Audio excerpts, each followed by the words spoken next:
Hey everyone. Well, I've made good progress. I've sewn all of the strips together and ironed all the seams, so I have my one solid panel of mosaic fabric with my circle theme on it, and I've taken it further than that now. Let me show you where I'm at.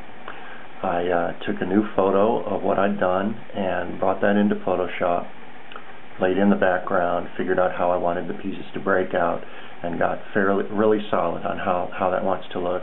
Then with some line work I started playing around with how I was going to divide the background so that I could piece it together.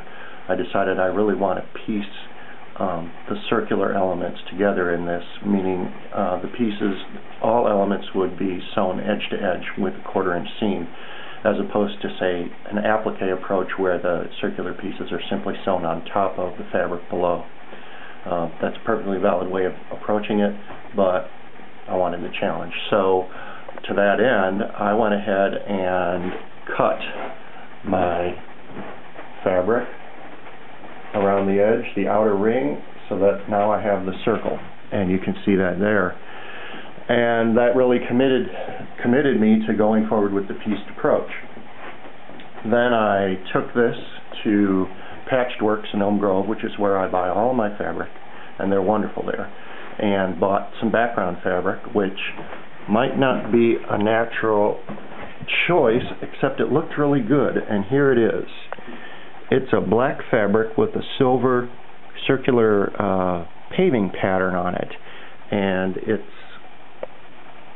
appropriate with the circles given the theme of the fabric, or the theme of the quilt, and it looks okay with the light purple, bluish purple pieces in there, and I think it's going to look just fine, even though the metallic silver in this background fabric and the metallic gold right there in the quilt at first wouldn't seem to be a match, but I think it's going to be great.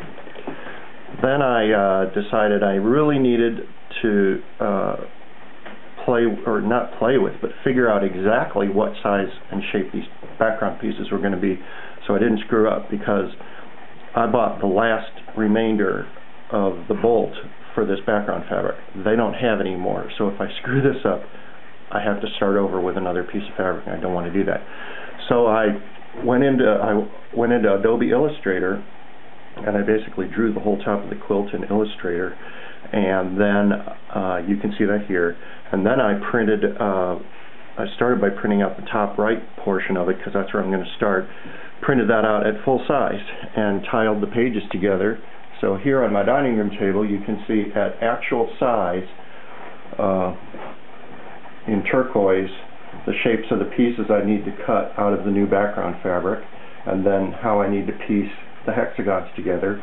And here's the upper right part of the curve, and this is how this is going to connect into this upper right corner. You see these two pieces here, that's here and here, and then this piece has to be added. These pieces have to be added because they're the outliers, they're the escapees. This thing here, that's this guy right there. Anyway, that's where I'm at. I'm going to cut carefully. I've never done pattern work before. I've always just done it on the wall. So I'm going to be cutting very carefully and piecing very carefully, and hopefully it'll pay off. I think it will. And I'll make another video soon and show you where I'm at when I've made some progress on putting the background together. Bye.